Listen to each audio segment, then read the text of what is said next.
এয়া মন্দিৰৰ ভিতৰ ভাগত আমি সোমাম সেইবাবে লাইন পাতিছোঁ।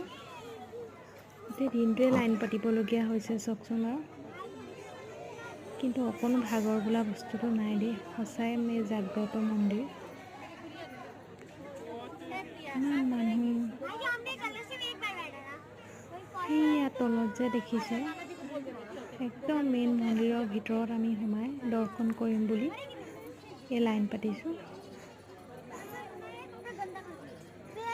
ভালো লাগিছে মানুহৰ মাজত, মায়ে মাতিছে কাৰণে আগবাঢ়ি আহিছোঁ। তাৰ মাজতে অকণমান ভিডিঅ' কৰি পেলাইও থলোঁ।